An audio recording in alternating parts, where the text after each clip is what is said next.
para cerrar el conflicto interno armado, no podemos continuar en lo que ha sido la tradición colombiana de negociaciones a pedazos, pedacitos de paz, por así llamarlo, con una organización, con otra, que esa ha sido la historia en Colombia. Yo creo que si se está negociando con las FARC, evidentemente hay que vincular la otra gran guerrilla que es el ELN para que las negociaciones involucren a los dos protagonistas y en esa medida efectivamente podamos decir que cerramos el conflicto interno armado.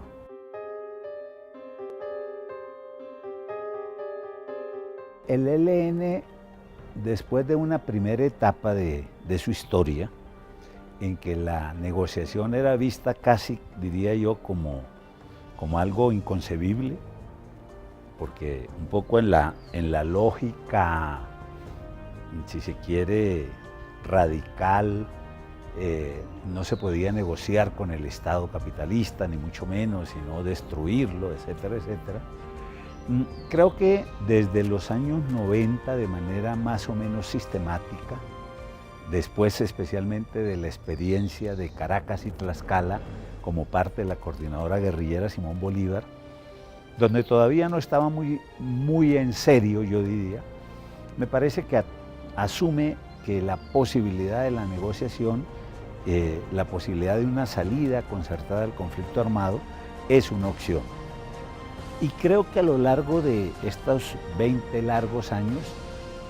me parece que ha venido madurando esa idea de que efectivamente esa opción está. Y cada vez, creo, ellos tienen también, es mi impresión, la certeza de que la posibilidad de llegar al poder por la vía militar no existe. Creo que eso es algo que en el caso del ELN me parece que desde los 90 ya la dejaron de lado. Entonces la opción de la negociación se plantea como una opción posible y seria. Creo que hoy día además hay un elemento que puede ayudar mucho y es lo exitoso del proceso que se está adelantando con las FARC, lo avanzado que va el mismo, que eso de alguna manera es un estímulo también para el ELN a avanzar en esa misma dirección.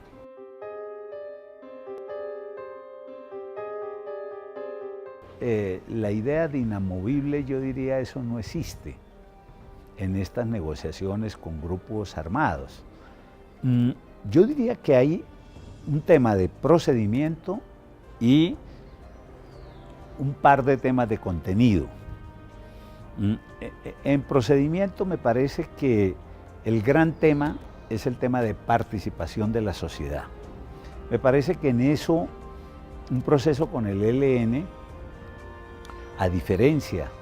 de un proceso con las FARC, me parece que ellos buscarían darle un mayor protagonismo a la participación de la sociedad, que es lo que ellos han venido llamando la Convención Nacional, sobre lo cual uno podría decir que hay ideas un poco diversas en distintos dirigentes de ellos, etcétera. Pero en esencia me parece que bajo la expresión Convención Nacional lo que ellos están planteando realmente es un importante proceso de participación de los diversos sectores sociales en la búsqueda de construcción de alternativas de salida a problemas nacionales relevantes. Ese me parece que es un tema complejo, es porque en general los gobiernos, no solo este, sino cualquier gobierno, digamos, ve eso de la participación de la sociedad un poco como enredado, como que cómo se maneja, pero yo creo que si el gobierno asume eso con tranquilidad, se pide que haya equipos que ayuden a organizar eso y demás, yo creo que ese sería un tema, digamos, que se puede transitar sin problema. Y en cuanto a contenido, me parece que hay dos temas centrales. El tema minero energético, no tengo ninguna duda que es el tema probablemente más sustancioso en ese campo. Obviamente ahí la tarea de las dos partes del gobierno y el ELN es cómo lograr una delimitación del tema, porque así planteado lo mineroenergético puede ser todo o puede no ser nada. Entonces, cómo lograr una delimitación sobre aspectos que sean viables y manejables. Creo que eso permitiría. Y el segundo, el tema de participación social y política, pero con mucho más énfasis en los niveles territoriales o regionales, que creo que para el ELN serían mucho más interesante, incluso que la participación nacional, aunque también. Pero digamos que esos son, a mi juicio, como dos temas que yo diría gordos, importantes en una negociación con el ELN.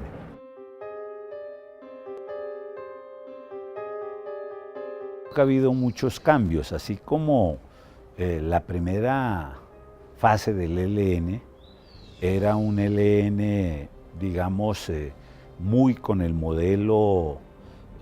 cubano del movimiento 26 de julio, con una estructura bastante caudillista en la figura de su primer comandante, Fabio Vázquez Castaño,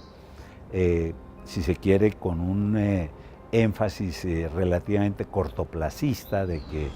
la guerra de liberación nacional, eso iba a ser un tema de unos cuantos años y demás, a lo que fue el ELN post-crisis de los 70 y 80, y su recomposición evidentemente es muy distinto. Yo creo que en primer lugar, pues obviamente el ELN hoy día es una organización mucho más grande de ese grupo inicial de la primera fase, pero además con unos desarrollos territoriales diferenciados. En ese sentido, no es lo mismo probablemente los entronques de frentes como el Domingo Laín en la zona de Arauca o del Manuel Vázquez Castaño en la zona del Cauca, Nariño, Comuneros del Sur, o en la zona del sur de Bolívar, también una zona histórica. Entonces ahí hay, digamos, diferenciaciones regionales y además con una estructura de dirección también nueva, donde el Comando Central es una estructura de dirección y coordinación, pero con un nivel importante de autonomía de los frentes de guerra, como lo llaman ellos. Entonces, digamos, evidentemente son estructuras distintas. Ahora, en ese tipo de organizaciones y en estas guerras irregulares, obviamente siempre hay altos y bajas. Hay periodos en los cuales probablemente estas organizaciones incrementan el reclutamiento y el crecimiento de sus miembros. Hay otros periodos en los cuales o bien reciben golpes muy fuertes de parte de la fuerza pública o incluso por razones estratégicas también, si se quiere, se contraen las estructuras de estas organizaciones. Y eso especialmente en el ELN, que es una guerrilla que uno podría llamar como más societal, es bastante más frecuente que en otras guerrillas que son mucho más cuerpos de ejército, como sería el caso de la guerrilla de las FARC.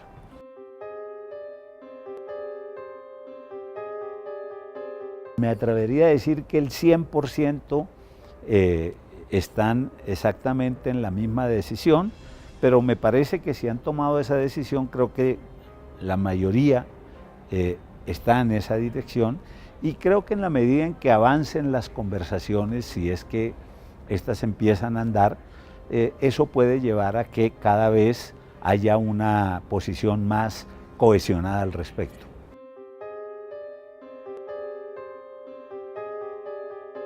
Se diferencian en sus orígenes, por supuesto.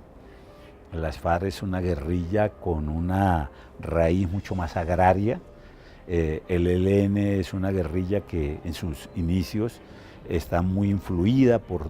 la Revolución Cubana y va a ser un peso muy grande de jóvenes, estudiantes y demás, y los rezagos de la guerrilla liberal en la zona del Magdalena Medio, el tema de las luchas por la nacionalización del petróleo y la creación de Ecopetrol estaban frescas en la historia.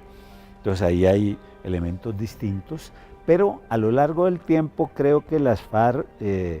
va a estructurarse como una guerrilla mucho más con la estructura de cuerpos de ejército. Por eso esa frase de que las FARC es una guerrilla que se parece a un ejército haciendo política, podría reflejar en parte. El ELN, después de ese primer periodo de corte mucho más caudillista y de la crisis, me parece que se estructura como una guerrilla con unos énfasis mucho más regionales, donde la estructura federativa es mucho más fuerte y las relaciones con organizaciones sociales, con movimientos sociales, tanto nacionales como territoriales, es muy grande, con una alta sensibilidad a esas relaciones. Por eso probablemente también la expresión de que el ELN se parece más a un partido político armado es también una buena manera, digamos, si se quiere, de condensar esa caracterización. Entonces, digamos, las dos guerrillas tienen estructuras organizativas, tienen dinámicas de relaciones con la población, con los movimientos sociales, con diferenciaciones, y tienen referentes también, digamos, distintos en la perspectiva de su horizonte político. Entonces,